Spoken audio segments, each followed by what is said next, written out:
Continuar o debate, o encontro, eu queria ficar aqui em pé, posso? Que a gente fica aqui tão distante.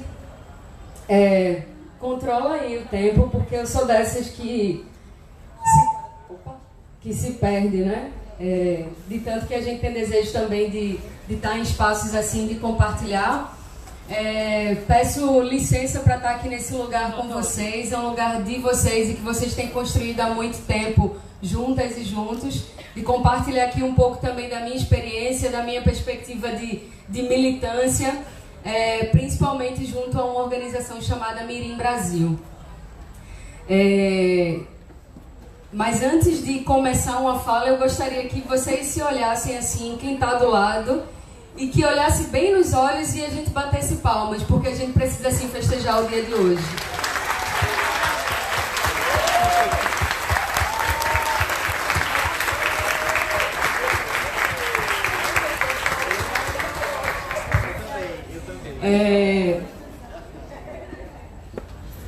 Eu venho aqui, ao longo dos meus 37 aninhos, tenho o prazer de conviver bastante com assistentes sociais.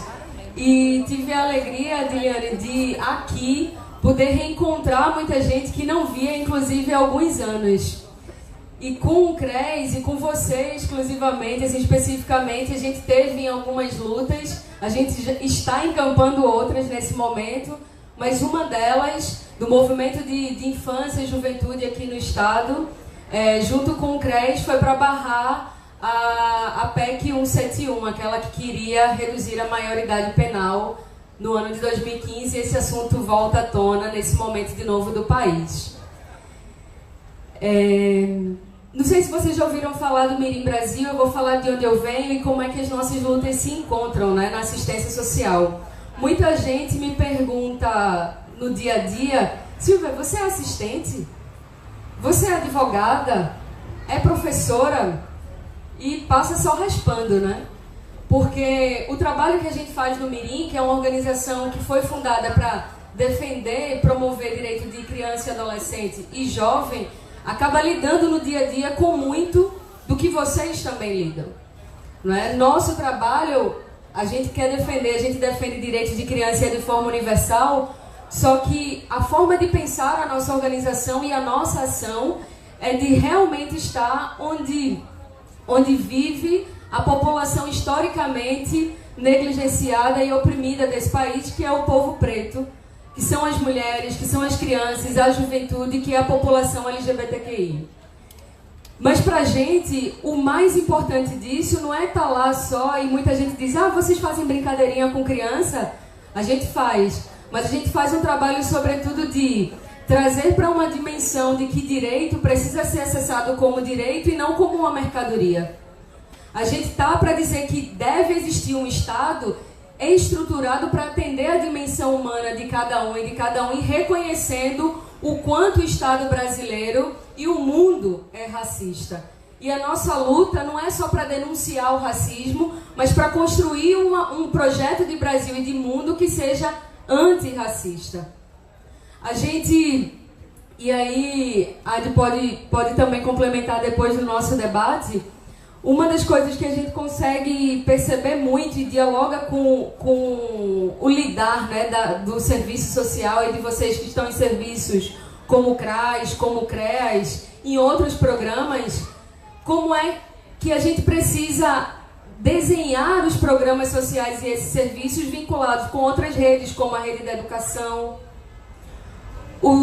a rede SUS, e o dia a dia, essa relação ela é muito prejudicada. Eu vou trazer algumas questões aqui que chegam na população com quem a gente lida assim, diariamente, e eu me coloco nessa população. Eu nasci aqui no Recife, ali no bairro do Vasco da Gama, acabo dividindo a minha vida hoje entre Recife e Camaragibe, às vezes no Cabo, às vezes em Jaboatão, mas é onde a luta chama. Atualmente, o Mirim Brasil tem focado numa estratégia e está nas ruas hoje, de defesa da educação pública de qualidade, mas com foco na permanência dessas meninas e meninos na educação. A gente fala, por exemplo, muito do acesso, né? Mas fala pouco da permanência. E uma das questões que toca a permanência, por exemplo, é alimentação na escola, é acesso a material, mas é também, e isso dialoga muito com o momento que a gente vive hoje, de violência dentro de casa, violência comunitária, violência urbana. Quando uma criança ela está vivenciando uma situação de abuso sexual, como é que essa criança tem condição de estar na sala de aula? E aí eu vejo quão nesse momento é necessário ter uma interface aí com o serviço social. Está aqui Joelson, que não passa desapercebido, ele é um dos gestores, já foi durante muito tempo gestor do Fundo da Assistência Social aqui no estado de Pernambuco, sabe dos dilemas que enfrenta o fundo e os programas estaduais, mas a gente precisa sim colocar determinadas políticas como prioridade no destino do recurso. Senão a gente vai estar sempre alimentando o processo de desenhos de políticas que nunca vão poder enegrecer os serviços. Porque política pública, ela é sobretudo disputa de financiamento. E ela é o caráter ideológico sim que essa política tem. Porque se a gente não for capaz de fazer essa disputa ideológica do desenho do programa, da política social e como ele se desenvolve lá no território, no cotidiano, serão vocês e são vocês que vão continuar recebendo as pancadas do dia a dia. Uma, porque o corpo sofre, porque não consegue responder às necessidades da população, mas outra, porque também os direitos trabalhistas não são garantidos, porque também os serviços, as estruturas das casas não são suficientes para fazer acolhimento, para fazer encaminhamento. E aí eu estava comentando com vocês assim, o quanto que essas lutas, e hoje especificamente eu dei o exemplo de situações de uma situação que o Brasil passa hoje, né? Nos últimos 2 anos, abuso sexual tem sido uma situação em larga escala assim, de crescimento no Brasil, e a gente consegue enxergar pouco.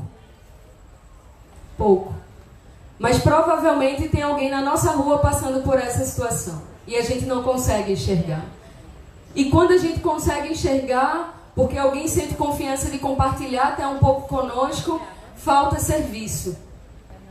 Então, eu fico pensando, como é que a gente pode encontrar uma forma de juntar as nossas lutas nesse momento quando as políticas estão sendo desmanteladas e propor um novo desenho de política. Alguém falava aqui no início de que as questões só serão resolvidas, se não me falha a memória, quando a gente possa fazer, quando venha a ocorrer no país, a reforma do sistema político. Muita coisa só se vai dar, de fato, com a reforma do sistema político. Mas até lá, a gente precisa construir essas condições. Não existe hoje no Brasil uma luta individual. Quem está lutando, por exemplo, por moradia, encabeça, né, está na cabeça desse movimento, como o MTST, precisa do apoio de todas as outras lutas. Porque hoje não se pode dizer mais o que é prioritário, se é que um dia a gente pode dizer isso. Eu não sei, gostaria de saber de vocês como é que vocês estão lidando com a população, com a crescente população em situação de rua na cidade. E a gente não tem um pronunciamento do prefeito da cidade sobre isso. A gente não tem a capacidade de discutir uma saída viável para isso. Mas também a gente precisa acordar quais são as nossas responsabilidades enquanto ali no atendimento direto, como é que a gente quebra algumas... E aí eu vou até usar, sabe, companheira? Como é que a gente se percebe na execução do serviço algum comportamento que traga uma sutileza racista. Muitas meninas, e aí no nosso caso mais meninas, elas falam da dificuldade que é de trazer algumas questões quando estão em atendimento, seja sobre sexualidade, seja sobre como elas podem acessar determinado medicamento que normalmente está vinculado à sexualidade. E como o fato de a gente não dialogar de maneira franca, principalmente com as meninas, a gente consegue perpetuar um sistema de dominação do corpo, dos corpos das meninas e das mulheres negras periféricas. Quantas mulheres, e nas atividades do Mirim, a gente tem acesso e nas escutas, do quanto que a cor da nossa pele, quanto mais preta, mais firme é o racismo, do toque, do chegar perto, do receber com um sorriso, do acolhimento na hora do próprio acolhimento. Eu sei que a área em que vocês estão, ela de por si, ela já nasce, já vem com o coração aberto. Mas como a gente pode, no exercício, dentro do conselho, mas no diálogo com as outras políticas, colocar o antirracismo, e eu não vou dizer o racismo só, a denúncia do racismo, mas assumir uma postura antirracista na execução do serviço e na relação do serviço social com as outras políticas. Quanto tempo eu tenho? 10 ainda? Oh, que coisa boa! Mas eu acho que é bom também a gente abrir aqui, né, para o diálogo. Eu acho que isso é o que enriquece, é onde a gente vai se reconhecendo. Eu gostaria de compartilhar ainda com vocês o seguinte. Eu venho, sabe, com esse desejo, assim, eu comecei a minha militância aos 13 anos e ao perceber que a gente precisava fazer e ainda precisa fazer uma luta marxista, o Mirim me proporcionou esse lugar de dizer: a luta precisa combater o que estrutura a desigualdade. É combater o racismo, é combater o capitalismo, é combater o patriarcado, o machismo sendo a forma mais direta, né, de como ele se manifesta. Mas também é preciso a gente pensar um pouco em como a gente consegue fazer uma luta hoje para além dos nossos partidos e apontar em cada lugar onde a gente está, e quem não tem partido também, obviamente, mas a gente se enxergar enquanto agente político. E o que a gente faz é política no cotidiano. A forma como as pessoas, como nós acessamos a cidade, a forma como a gente acessa as políticas, a forma como a gente dialoga com a outra, com o outro, diz do ser político que a gente é e do território que a gente quer construir. Não há possibilidade de construir um novo país, de colocar, por exemplo, o serviço social e os equipamentos, né, e toda a rede da assistência social num programa central do país de cuidado com a população, se a gente não trazer essa dimensão para toda a classe e no diálogo com as outras classes de trabalho.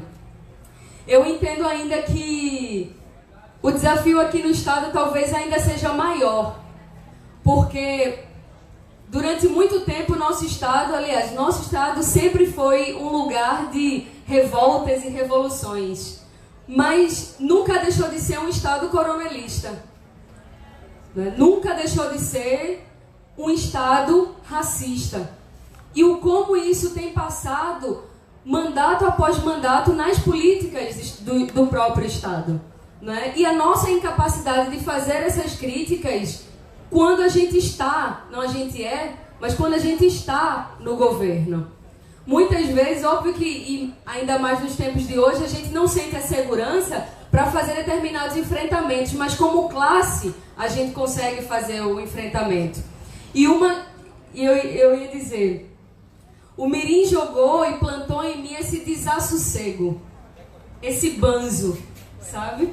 E o que a gente está tendo hoje aqui, que está ocorrendo cada vez mais no país, é o aquilombamento.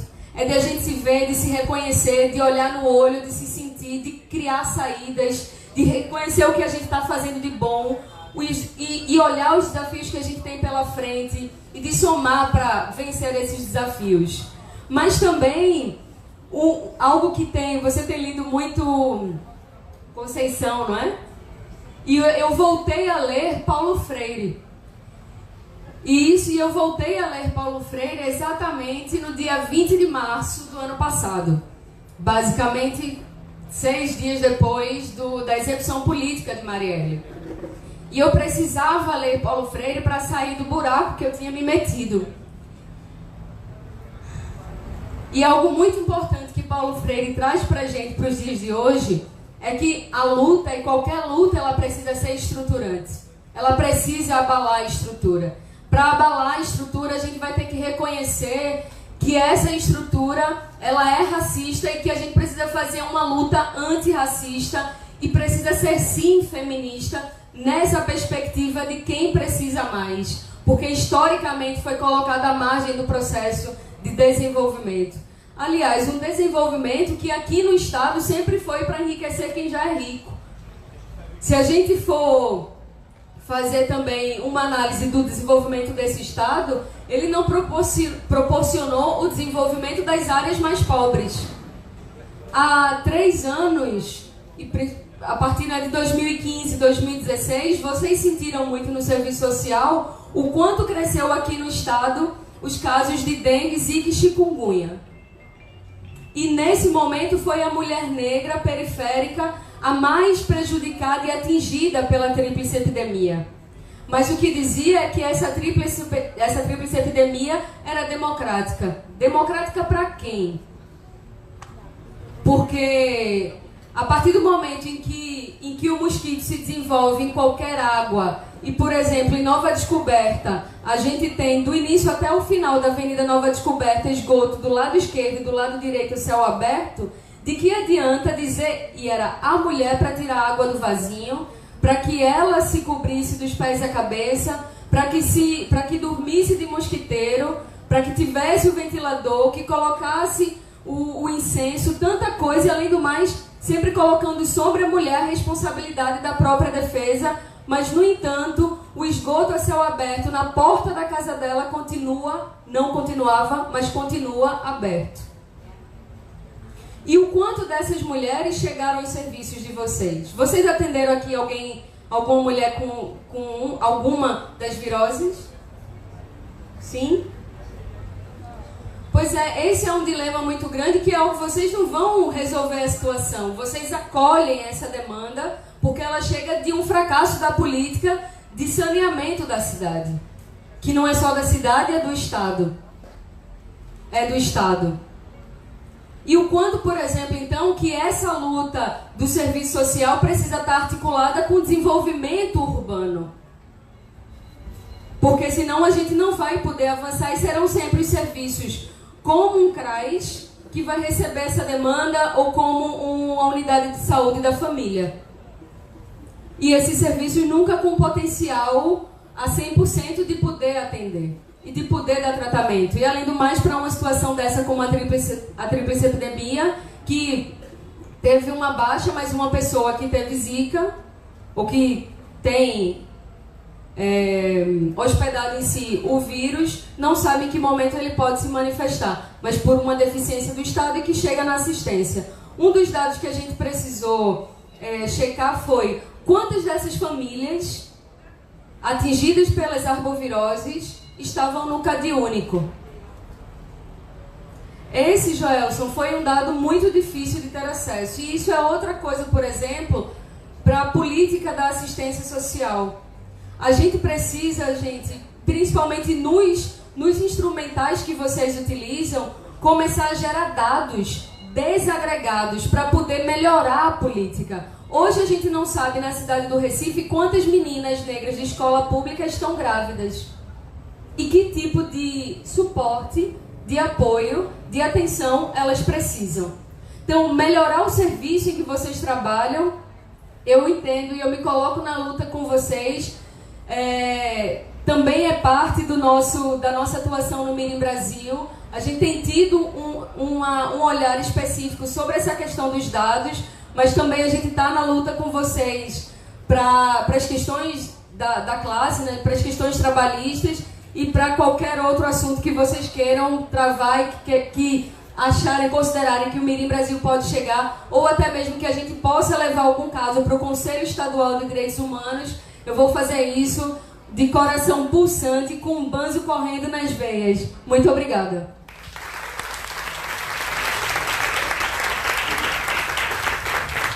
Agradecemos a brilhante exposição das companheiras. E aí nós